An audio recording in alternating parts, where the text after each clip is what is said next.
Goeiedag Renay, goed om jou weer in die ateljee te hê en kan jy glo ons is reeds al oor die helfte in ons studies wat ons doen om 'n beter verhouding met die Here te hê. En ek dink ons moet net so 'n bietjie teruggaan en net herdink en sê dis nie aparte studies wat ons doen nie. Onthou, die uitdaging sê, die tema sê om 'n hegter verhouding te hê. Dit beteken ons Dit suggereer dat ons reeds 'n verhouding het. het 'n verhouding. Dis nie 'n nuwe verhouding wat ons probeer bou nie. Ons wil net 'n hegter verhouding met die Here hê. So, vandag gaan ons kyk na geloof, om geloof te hê. Wat is geloof? Hoe beoefen ek dit? En ons het nou al reeds gekyk na waar staan ek met die Here, om die Bybel te bestudeer, om die Bybel te verstaan, om dit toe te pas, en dan gebed. En vandag kyk ons na geloof. Maar voor ons begin, kom ons buig ons hoofde saam. Vader, ons sê vir U baie dankie vir die liefde en die genade, en ons vra Here dat U in hierdie studie ook met ons sal wees, dat ons 'n beter insig sal kry van wat geloof werklik is en hoe ons dit kan toepas in ons lewens. Seën ons so in hierdie studie, ons bid dit in Jesus naam. Amen. Amen. Nou ek dink daar's net een plek waarheen ons kan gaan As dit kom. as dit kom by geloof.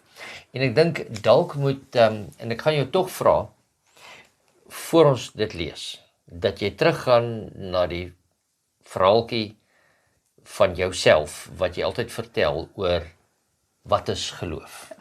Ja, ek was as 'n baie jong kind gepla met hierdie vraag. Ek het nie geloof verstaan nie. Ek het nie begrip gehad hoe geloof werk nie. En ek praat nou van 'n laerskoolkind. Ek was een van daai kinders wat sulke snaakse vrae gevra het vroeg al. En in die kerkgenootskap wat ek was in daardie tyd, het ek met soveel van my predikante gepraat en gesê, want jy weet in ons jare het jy mos nou hierdie geestelike kampe gehad wat jy mos nou so gevat het. En dan was jy nou jou beurt gehad om met elkeen van daai predikante te kom gesels. En ek het vir hulle almal gevra, verduidelik vir my, hoe glo 'n mens?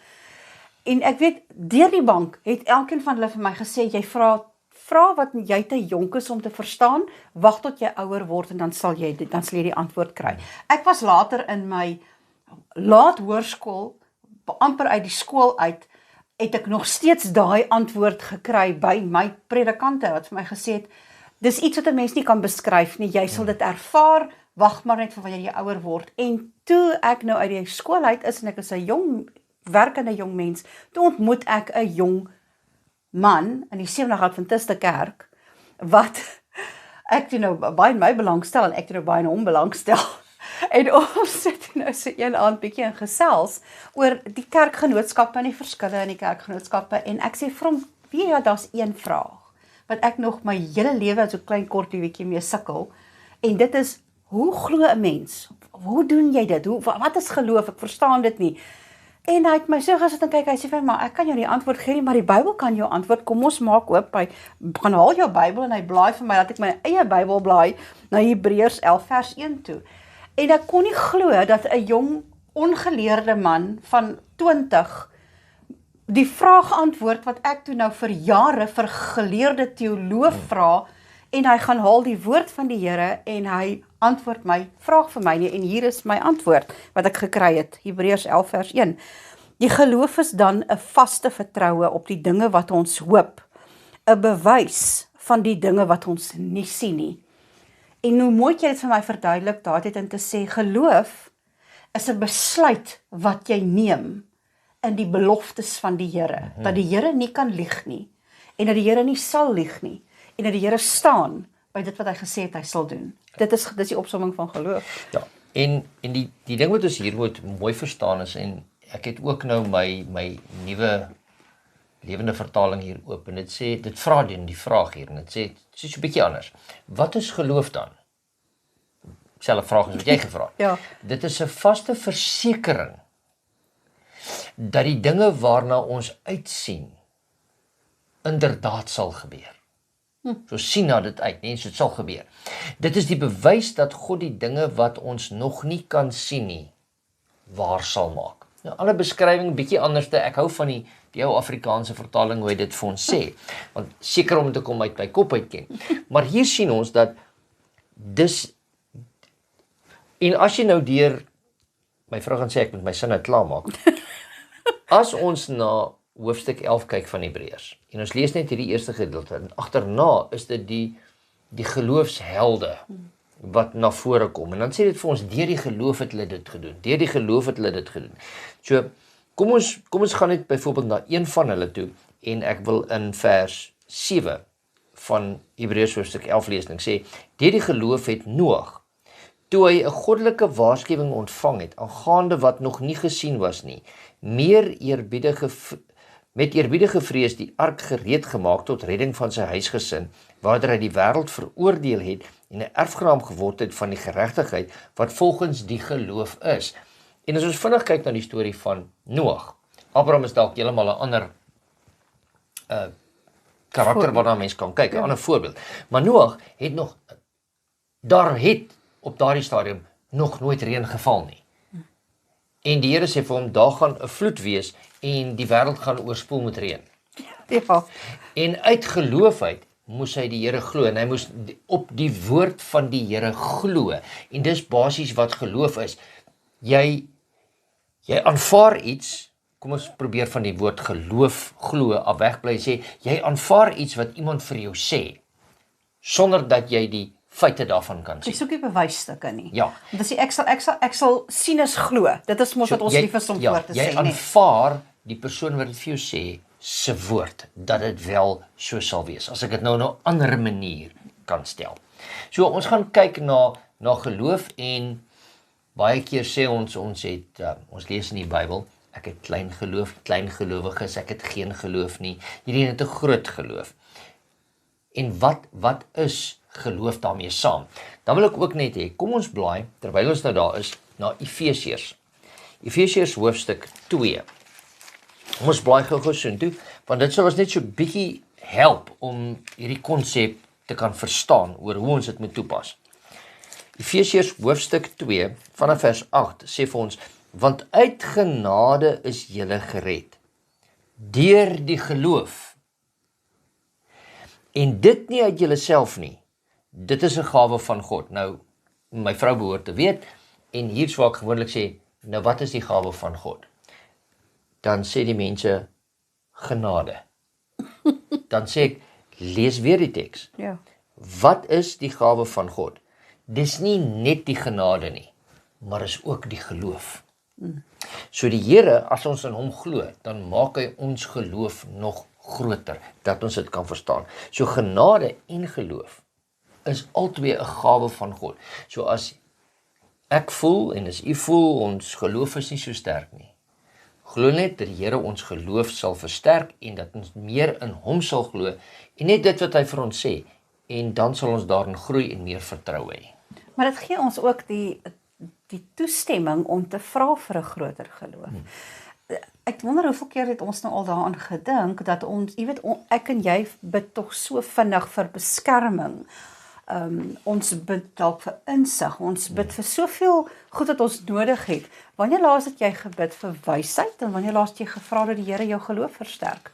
En veral op 'n wêreldtyd soos wat ons nou is dit so maklik om heeltemal oorrompel te word met die vrees wat veral in die media uitgebeeld word, dat ons dalk ons geloof laat taan, omdat ons oë vir ons bedrieg oor of kom ek stel dit op 'n ander manier, omdat ek sien wat rondom my aangaan, en dit lyk vir my asof die wêreld baie vinnig agteruit gaan, is dit asof my bewondering wat ek vir die soewereiniteit van my God het, dalk agteruit gaan, en so word my geloof al hoe kleiner, waar ek veronderstel is om 'n sterker geloof te bou, juis in die tye wanneer dit dan nou na soveel chaos lyk. Okay.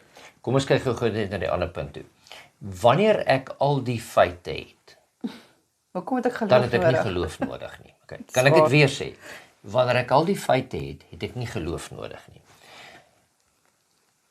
As ek weet die lig is blou, dan hoef ek dit nie te glo as iemand dit vir my sê nie, want ek kan dit sien, dis 'n feit, dis nou 'n baie eenvoudige voorbeeld, maar as ek iets weet, dan hoef ek nie geloof daarin te hê nie. As ek nie iets weet nie, dan moet ek geloof hê. So met ander woorde, ons moet geloof in God hê. So ons kan nie met sekerheid sê dat alles wat ons lees is dalk so nie, maar ons moet dit glo. Hier's baie goed wat in die geskiedenis gebeur het in die Bybel. Wat ons kan sien oor dit het gebeur. Christus was werklik op die aarde. Hy het werklik gesterf. Ons sien die geskiedkundige punte. Daar's een ding byvoorbeeld wat ons nog nie kan sien nie. Hy het gesê hy sal weer kom. En hulle sê dit al van Bybelse tye af. So dis iets wat ons moet glo. En ons kan dit net glo want dit het nog nie waar geword nie. So geloof is in die dinge wat ons hoop, maar die dinge wat ons nog nie kan sien nie. Ja. Kan ek jou geloof vir jou baie eenvoudig maak? Ek is op daardie punt as iemand vir my byvoorbeeld sê, hoe weet ek die Here gaan weer kom? Dan antwoord ek hulle eenvoudig, want hy sê so.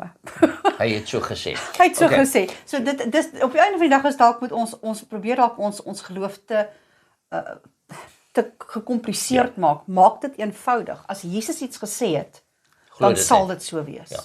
Aanvaar dat hy dit sal laat gebeur. Okay, so nou kom ons by die mense en ons kom by die ongelowige Thomase wat gesê het nee, hy moet sien, soos jy net nog gesê het, sien is glo. En baie mense sê, ja maar ek sal glo as die Here net vir my 'n teken wys. As die Here net vir my 'n antwoord gee. In die eerste plek wil ek altyd sê, okay, jy's dalk baie meer spesiaal as ek, dat die Here jou spesiaal sal antwoord en vir jou spesiale teken sal gee. Maar ek dink kom ons kyk gou-gou, wat sê die Here vir ons in Markus hoofstuk 8 vers 11 en 12. En ek kan die moedeloosheid in daardie teks kan ek raak sien in Christus se woorde, vers 11 en 12. En die Fariseërs het uitgegaan en met hom begin rede twis en van hom 'n teken uit die hemel gevra om hom te versoek. Toe sug hy swaar in sy gees en sê, waarom begeer hierdie geslag 'n teken? Voorwaar ek sê vir julle, aan hierdie geslag sal sekerlik geen teken gegee word nie. So met ander woorde, die Here sê, daar gaan nie vir jou ekstra tekens gegee word nie, jy moet geloof hê. En as ek nou kyk na 'n ander plek toe, en ek is klaar daar oop in die skrif, en dit is in Matteus hoofstuk 12, kom die Here, en hier kom hulle weer by hom, en ek gaan dit nou lees, en sê hier, vanaf vers 38, Matteus hoofstuk 12 vers 38, toe spreek sommige van die skrifgeleerdes en fariseërs en sê, meester, ons wil graag 'n teken van u sien. Hy het mense gesond gemaak wat nie kon sien nie, wat nie kon loop nie, hy het kos vermeerder, wat se teken wil hulle nog ekstra sien? Maar hulle wil 'n teken hê. Maar hy antwoord en sê vir hulle, 'n slegte en owerspelige geslag soek na 'n teken. Dis nie ek wat so sê nie. Dis die skrif. En hy sê hier verder, geen teken sal aan hom gegee word nie, dis die owerspelige geslag, behalwe die teken van die profeet Jona. Want soos Jona 3 dae en 3 nagte in die buik van die groot vis was, so sal die seun van die mens 3 dae en 3 nagte in die hart van die aarde wees. En ons weet dan later was Christus gedeeltes van 3 dae, was hy in die graf gewees, en dit was die Vrydag, die Sabbat en die gedeelte van die Sondag.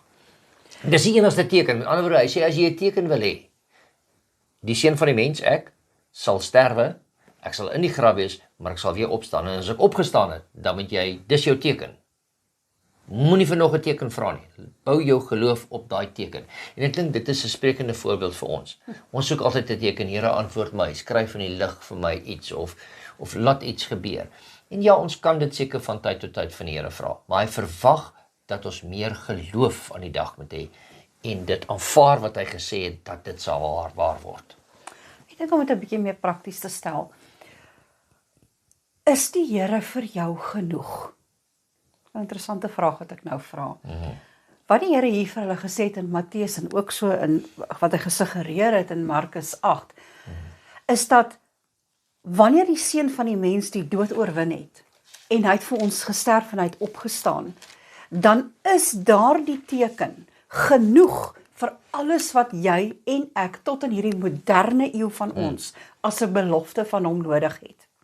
Die Here het nie vir hierdie aarde gesterf, en hy sê dit so pragtig, om ons as weeskinders agter te laat nie. Nie waar nie? Hy het vir ons die Heilige Gees gestuur om vir ons te kom lei in waarheid. In wat se waarheid? In wat in die waarheid van wie hy is. En ek dink wanneer dit kom by ons geloof, in plek daarvan om die Here te wil vra vir tekens, is dit nie dalk tyd dat ons vir die Here moet sê, Here, ons vertrou U genoeg dat U hierdie pad saam met ons sal stap nie. Ons vertrou U genoeg, dit is wat geloof is 'n vaste vertroue. Ons vertrou U genoeg dat ongeag van die hartseer, die krisis, die situasie waarin ek nou is, dit was vir my 'n baie groot skok. Dit was nie vir U 'n skok nie, U het geweet van hierdie dinge wat ek gaan deurgaan in my lewe. U het reeds 'n plan gemaak, U het 'n plan daarvoor. Ek sê altyd die Here maak nie die plan nie, die Here het 'n plan vir jou lewe. Ja.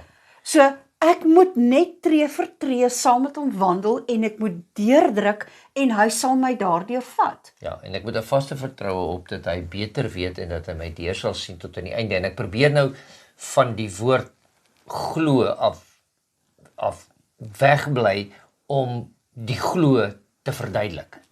Ja, As jy hoor wat ek sê. daardie vaste vertroue. Nie net te sê glo nie, maar hy het daai vaste vertroue op die Here. Maar die Here sien ons geloof raak. Die Here weet wat se geloof ons het. Natuurlik weet hy dit want hy is alwetend. Ja.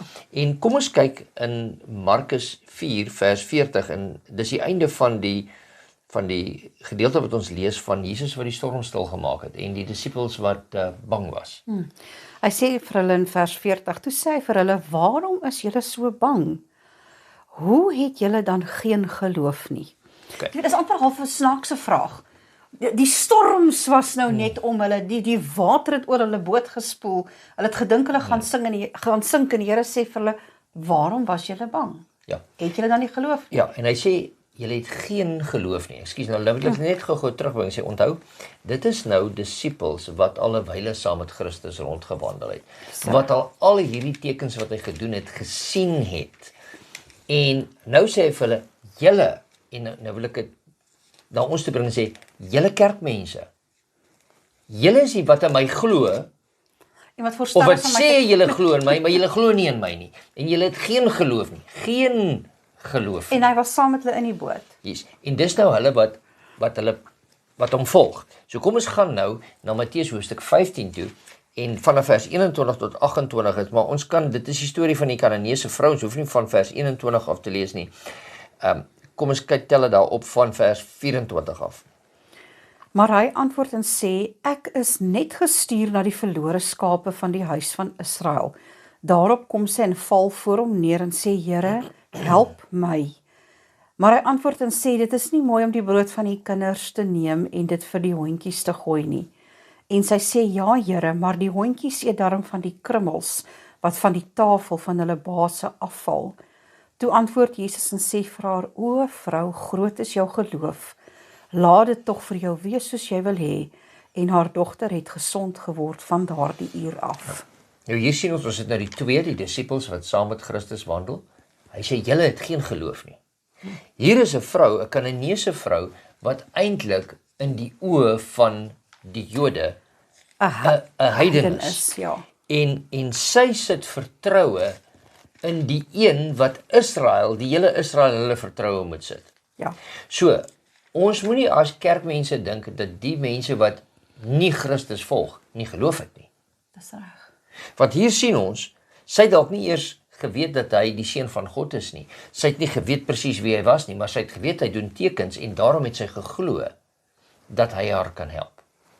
Ons kan baie keer by, kom ons dit noem dit nou maar, ongelowiges leer. Om op die Here te vertrou net in sy woorde. Want hy het vir haar gesê, groot is jou geloof, laat dit vir jou wees soos jy wil hê. Hy het nie gesê, okay, jou dogter gaan gesond word nie. Laat dit gewees soos wat jy dit wil hê. Ja. En sy het weggegaan en haar dogter so gekry. Dis geloof, om te glo dat hy dit kan doen, al kan jy dit nie sien nie. So, dis 'n baie interessante gedeelte hier. Wil jy vir ons kyk na die gedeelte in Lukas, hoofstuk 7 van 1 tot 10, dis ook 'n gedeelte wat vir ons daar uitkom. En nadat hy voor die ore van die volk al sy woorde beëindig het, het hy in Kapernaum ingegaan. En die diensknegt van 'n sekere hoofman oor 100, wat vir hom baie werd was, ongesteld en het op sterwe gelê.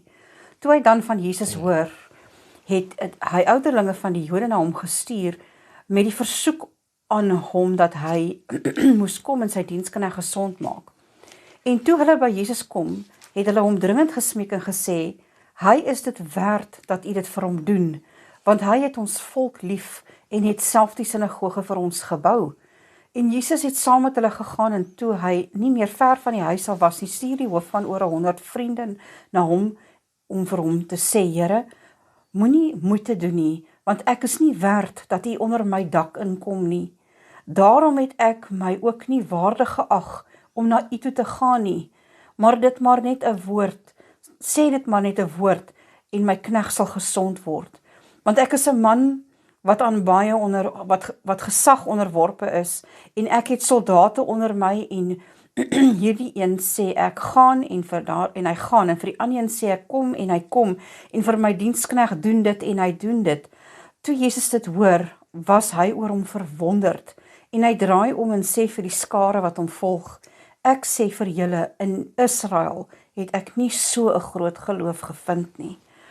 En toe die wat gestuur was teruggaan na die huis, vind hulle die siek diensknegt gesond. Weereens, is weer 'n ongelowige wat sy geloof in die Here plaas en die Here sê, in Israel, onder my mense, wat my ken, het ek nog nie so 'n groot geloof gesien nie. Kan ek dit in ons taal sê? Wat gaan gebeur as die Here met jou en my moet kom praat en hy sê, in julle kerk het ek nie so groot geloof gevind soos in daai man, wat eintlik nie eers in jou kerk is nie. Dit kom dit so 'n bietjie naby huis toe, né? Dis nie 'n goeie getuienis vir ons wat in die kerk is, wat sê ons glo nie. Ja. Baie keer glo ons verskillende doktrines, leringe. Maar ons glo nie dat die Here dinge vir ons kan doen nie. En ek dink in hierdie studie wat ons nou doen, kom dit vir ons uit, ons moet 'n hegter verhouding met die Here hê, so ons moet 'n vaster vertroue op hê op dit wat hy sê, dit kan hy in ons lewens doen. Ons kan ook vir die Here vra om ons ongeloof, al is dit hoe klein, soos 'n mosterdsaad nie, kan uitkom. Ons kan dit kry in Markus hoofstuk 9 vers 24. En daar sê die man, en dadelik roep die vader van die kind, dis die maansieke kind nie, roep die vader uit met trane en sê, ek glo Here, kom my ongeloof te hulp. Nou weet ek hier, hoeveel keer het ek al so gevoel, Here, ek glo in jou, maar as daar ongeloof is, Here, ek weet net nie hoe dit gebeur nie, maar kom my net te hulp. En dit is, hierdie is eintlik die antwoord op wat ons gelees het in Efesiërs 2 vers 8 en 9. Ja. Dat die genade en die geloof 'n gawe van God is. Ja. Kan dit waar wees dat ek en jy baie lief is vir die Here? Niemand sal ooit ons kan aanvat oor ons liefde vir die Here nie. Ons is lief vir hom, maar ons vertrou hom nie eintlik nie. Dis skrikwekkend om dit te sê en ons wil amper half sê, hoor, jy praat nou van almal behalwe van my. Maar in 'n groot mate ons optrede getuig daarvan, die vrese wat ons permanent koester, die manier hoe ons met mekaar praat, ons dryf vrees onder mekaar in plek daarvan dat ons geloof bou onder mekaar. Ja. Is dit nie? So met die gevolg is net daardeur kan ek my skuldig maak aan hierdie konsep dat ek baie lief is vir die Here, maar ek vertrou hom nie regtig nie. En geloof is dan nou juist dit, 'n vaste vertroue op die dinge wat ons nie kan sien nie. Op dit waarop ons hoop, wat ons hoop vir ons gee. Dit is wat geloof is. Nou met die volgende punt kom jy te gepraat so raak aan liefde. Wanneer ons met 'n jong paartjie praat of met huwelikseminare werk, dan sê ons altyd, of ek sê altyd vir die mense, liefde is nie 'n gevoel nie, moenie op jou emosies vertrou nie. Liefde is 'n werkwoord. So dis harde werk. Verliefdheid is 'n emosie. Dis reg. Maar liefde is 'n werkwoord, dis harde werk. En geloof, baie keer voel ons, weet ons, ek voel die Here hoor my nie, ek voel hierdie. Geloof het niks met gevoelens uit te waai nie. Of jy nou voel jy glo, of voel die Here hoor jou of nie, dit het niks daarmee uit te waai nie. Die Here hoor jou, die Here is altyd by jou, en ons moet 'n vaste vertroue hê op dit wat hy vir ons gesê het, dat dit sal waar word. As jy klein ietsie dalk wil sê daar oor die geloof, gevoelens? Ja, ek dink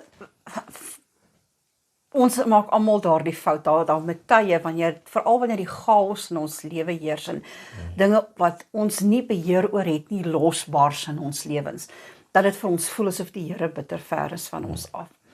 Dis in daardie oomblikke wat ons onsself daaraan moet herinner, dat die Here het gesê, ek is met jou tot aan die volëinding van hierdie wêreld. Net omdat die Here ver voel, beteken dit hy is ver nie. My geloof moet van so 'n aard wees, dat ek soos hierdie pa kan uitroep, Here, ek glo.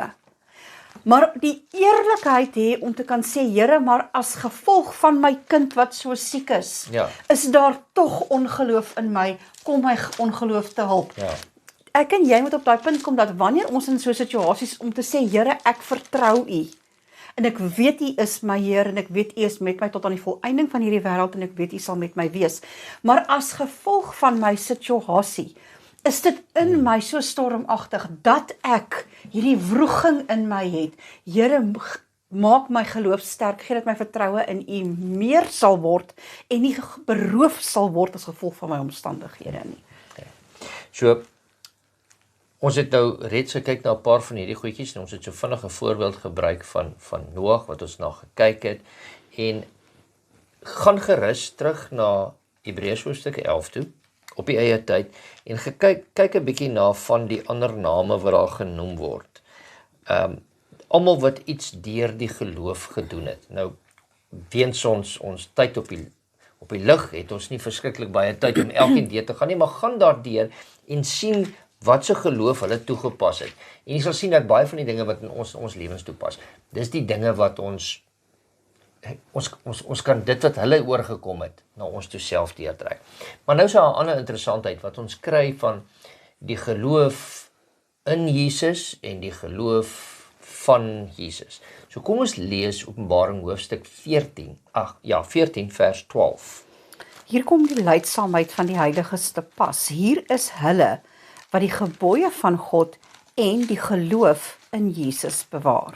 Okay. So hier kom ons sê ons moet die geloof in Jesus bewaar. Met ander woorde, ons moet aanhou glo dat hy die een is wat vir ons gesterf het. Het ons dit gesien? Weet ons dat sy offer, wat hy betaal het, ons weet hy het gesterf op Golgotha, dit is 'n feit, maar weet ons dat sy offer aanvaar is? Ons kan sê, ja, ons weet, want hy het opgevaar, daarom het God die Vader hom weer aanvaar daar. Alhoewel ons dit weet, want die Bybel sê dit vir ons, is dit van, daar's tog 'n mate van, was dit so, was dit nie so nie. So ons moet die geloof in Jesus, wat hy vir ons gedoen het, moet ons hê, dat sy prys wat hy betaal het, genoeg sal wees om al my sondes af te was. Dis die geloof in Jesus en wat Jesus vir ons gedoen het. Maar nou is daar 'n verskilletjie, nee.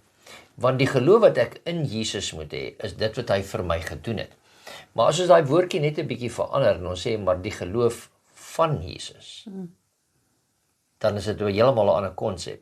Want my geloof, as ek die geloof van Jesus moet hê, dan kom my geloof baie ver te kort. Dis waar. So as ons nou na daai gedeelte kyk van, ons moet die geloof van Jesus hê.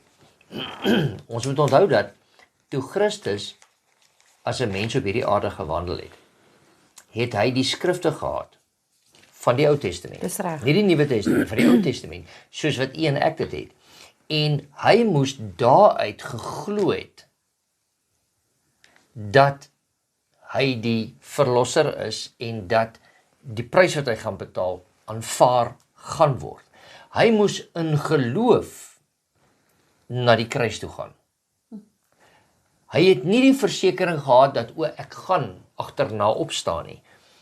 Hy het soos enigeen van ons, as ons eers iets gedoen het en ons sien die resultaat agterna, dan weet ons eers dat dit suksesvol was. Dit is die geloof van Jesus, dat hy deurgegaan het En daardie selfde geloof wat hy gehad het in die Vader, moet ons ook so hê in ons lewens. Ek dink dit is vir ons 'n verskriklike belangrike konsep om te besef dat Jesus op hierdie aarde gewandel het met dieselfde uitdagings, dieselfde sielswroeginge as wat ek en jy ook het waar ons is vandag. En hoe het hy kan ek maar die woord teenvoeter gebruik vir daardie sielswroeginge? Hy het tyd met sy Vader gespandeer in gebed. Ons het nou net 2 weke deurgebring waar ons gesels het oor gebed en praktiese gebed en wat is gebed. En nou kom ons by die konsep van geloof.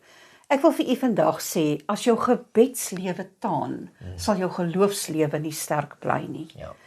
Jy moet 'n verhouding hê met die Here dat jy hom so goed kan ken, dat jy jou volle vertroue in hom kan sit en kan weet, hy is met jou elke dag en dat jy kan weet dat jou lewe is in sy hande en dat jy verlossing van hom ontvang het en dat die prys wat hy betaal het, was genoeg. Ons kan nie wag tot die krisis kom en dan wil inhaal in die verhouding wat ons nagelaat het nie. Dis dan wanneer ons geloof geweldig getoets word. Want ek kan nie nou iemand se guns gaan vra, wat ek nie eers moeite gedoen het, om te leer ken en in my lewe toe te laat. Maar as ek vir iemand anders daardie guns gaan vra, en ek het nooit die verhouding gebou nie, dan gaan ek nie glo dat daai guns gaan waarheid word wat ek vra nie. Maar as dit iemand is wat ek ken, dan weet ek kan met vrymoedigheid iemand gaan vra, en hulle gaan uit hulle pad uitgaan om daai guns vir my te bewys. Nou, ons praat dit van mense, maar ook so dan daai verhouding wat ons met God moet hê.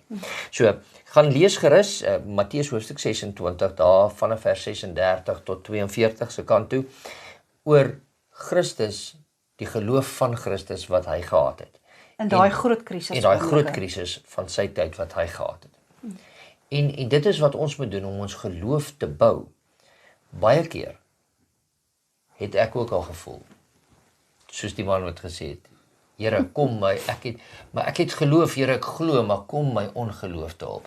Of Here, ek het geloof soos 'n mosterdsaad. En ek het eendag iemand vir my hoor sê, as jy voel, jy het 'n klein geloof, jy's 'n klein gelowige, of jy voel jou geloof is so groot soos 'n mosterdsaad, moenie bekommerd wees nie, dis genoeg vir wat jy nou nodig het. In die groter krisis sal jy dalk voel jy het of ek wil altyd sê, in die kleiner krisis sal jy voel jou geloof is groter. Ja. In die groter krisis sal jy voel jou geloof is kleiner, maar is reg, solank jy die geloof het, want die Here skenk daai geloof vir jou om deur daai situasie ook te gaan. Weet jy wat was die vreeslikste oomblik in vers vir my in hierdie hele gedeelte van Jesus in Getsemane? In sy grootste krisis oomblik, in sy grootste tyd van sielswroging. In vers 40 lees ons, en hy kom by sy disippels en vind hulle aan die slaap.